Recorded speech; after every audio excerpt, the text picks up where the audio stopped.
What's going on, everyone? Mario here with Nickel Prints. In today's video, I'm going to be showing you how you can get a better feeling white toner transfer. Now, not only is it going to be a better feeling print on the shirt, it's also going to last a lot longer.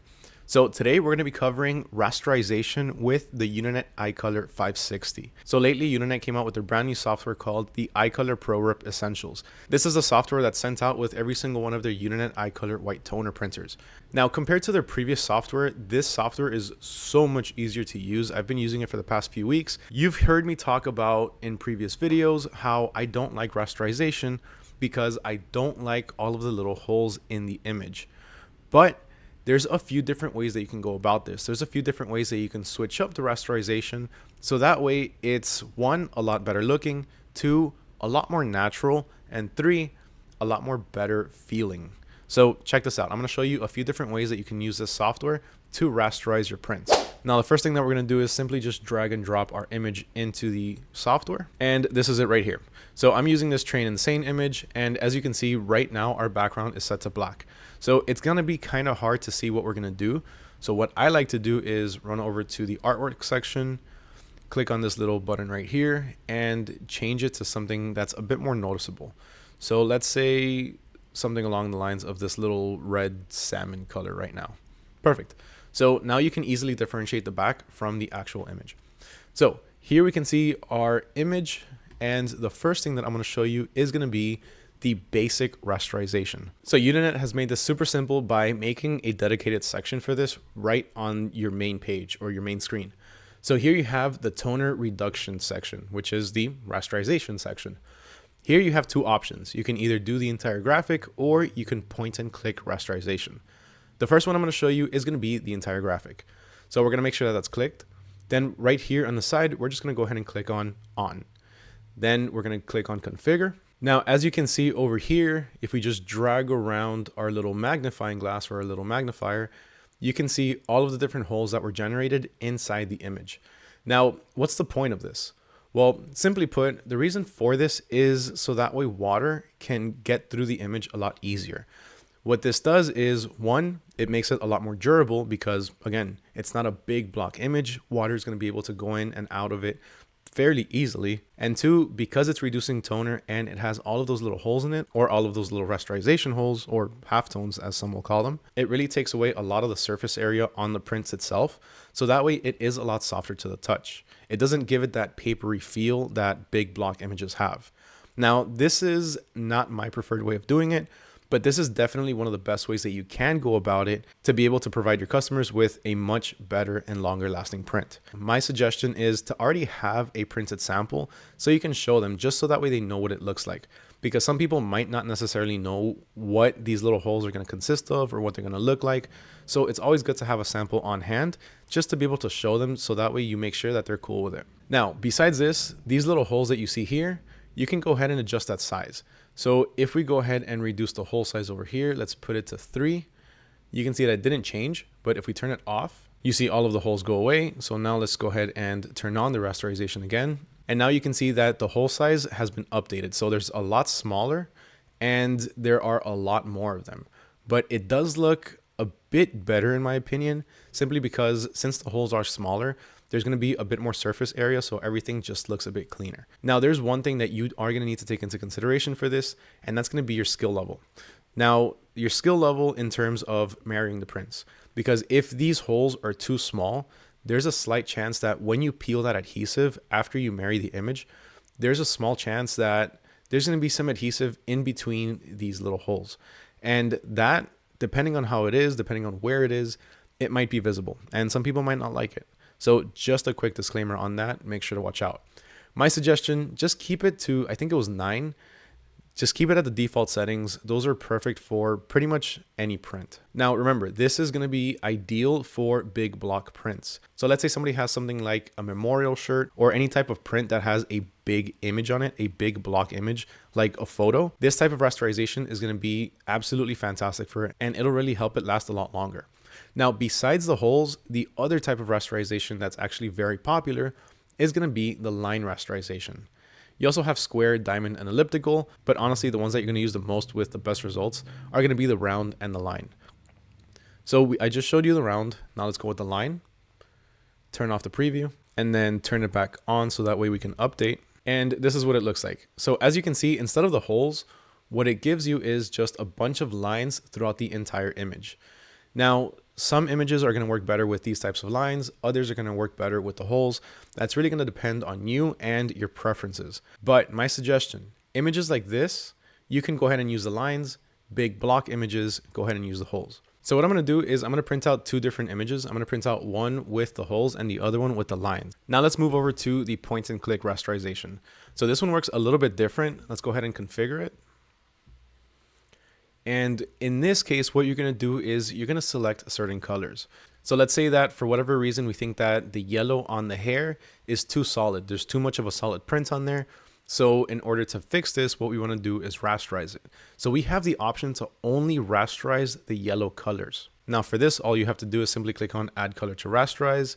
And you can either select an area, which will just select a general area like the head or the hair. Or you can select the color in the entire graphic. So you choose the yellow and it selects the yellow on the entire image.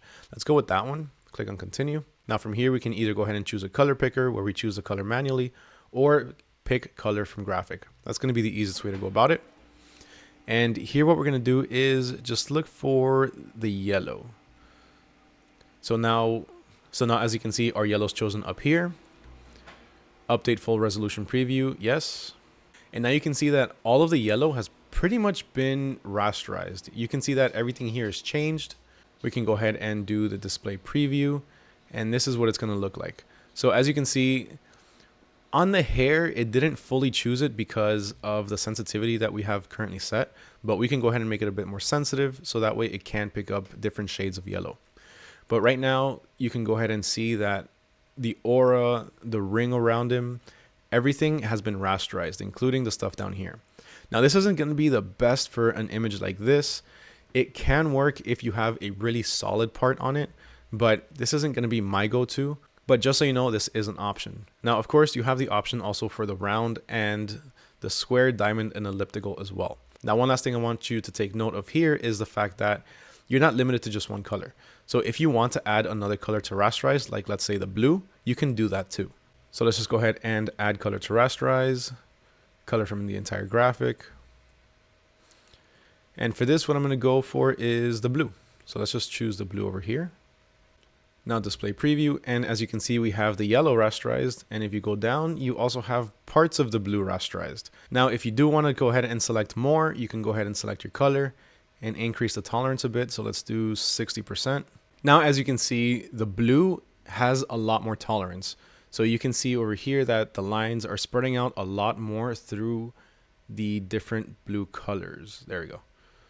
So it's spreading out a lot more. If you increase the tolerance even more, it'll start to get more sensitive and go into all of these areas here as well. Now, like I said, this isn't my favorite way of doing it, at least not for this type of image. So let me show you one last way, which is actually my favorite way of doing it. Now for this, what we're gonna do is run over to the color and toner, and we're gonna do the black toner handling.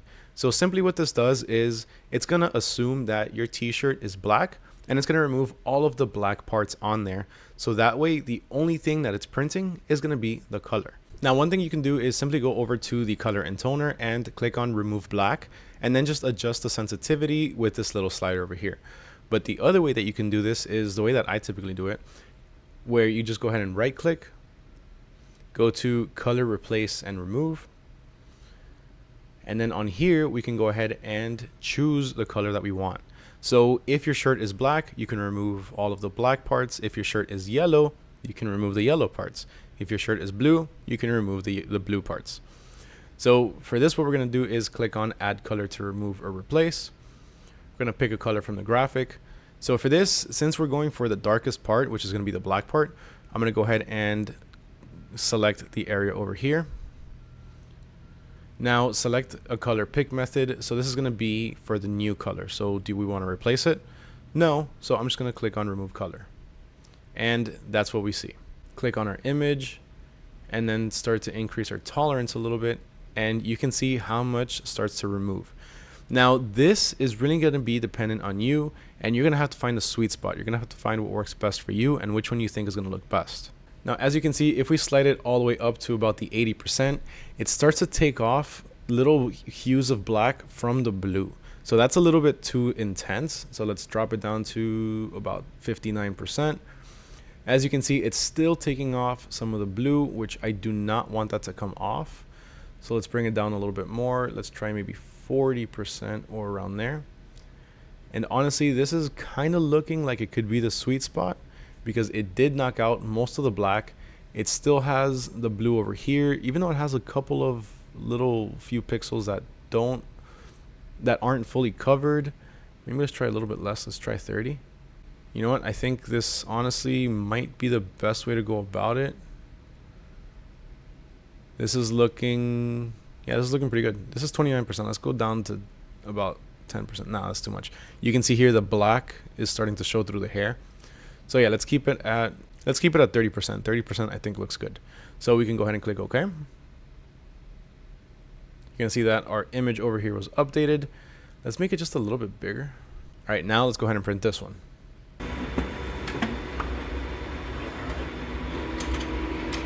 So let's go ahead and start the marrying process. And the first one we're going to be doing is going to be the one with the lines through it. Then we have the one with the holes. As you can see here, you can clearly see the holes as well. But from afar, the image itself all comes together pretty well. And the last one is going to be the one that we completely took out all of the black toner. So obviously, this doesn't look good by itself, but we'll see how it looks like pressed.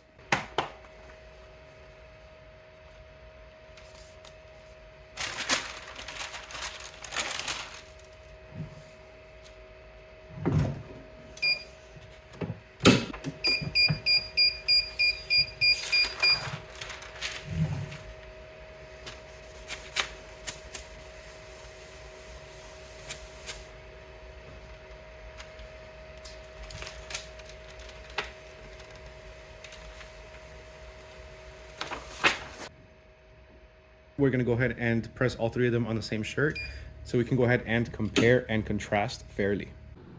So these are our final results. As you can see, this is the one with the lines through it. You can kind of see the lines, but they're not insanely noticeable. As you can see from far, you can barely tell that they're there. Now, as far as the hole rasterization, you can see the little holes through it, but it doesn't look bad at all. If we zoom in, then we can really start to see it. Comparing it to the lines, I think the lines might look a little bit more natural. But really, at the end of the day, in this case, it's going to all depend on personal preference. But my favorite one has to be the one where we've knocked out all of the black. Even though it has some rasterization on it, on the actual design, everything else just looks absolutely phenomenal. Remember, with these, this isn't true black. What's going on here is all of the toners are getting mixed in together to create these dark spots, to create this black. But the image itself wasn't fully black either. It was kind of bluish. So being able to knock that out and just actually replace it with black just makes it look so much better. It makes it look really, really good. Now let's talk about one of the most important parts, and that's going to be the feel. So how do these different rasterization types feel? So let's go ahead and start with this one, which is going to be the one with the holes in it. Now, in terms of feel, you can feel that there is something on there. You can feel that the transfer is on there, but it does feel a lot softer than the solid block image. This is something that I'm starting to really start to realize, that the feel itself is a lot nicer on this. The reason is because of all this extra negative space that we're adding on there. All of these little holes, it really adds to the feel of the print itself. Now, what about the lines? What about the line rasterization? It feels fairly similar, to be completely honest with you.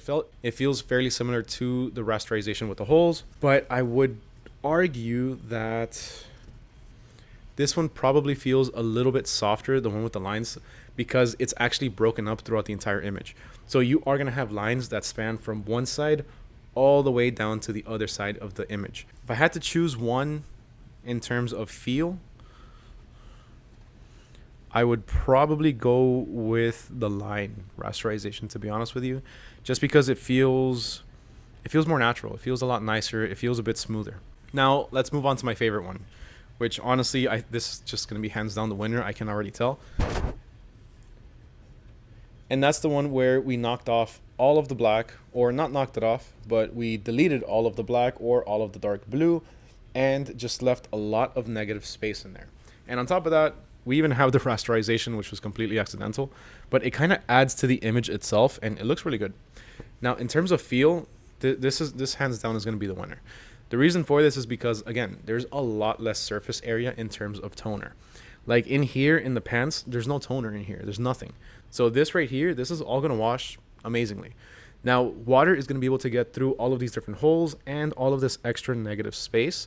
So that way, it can make the image last a lot longer. Now, even if we didn't have the extra rasterization with the little holes, we would still have a lot of negative space because there's a lot of black that we took off.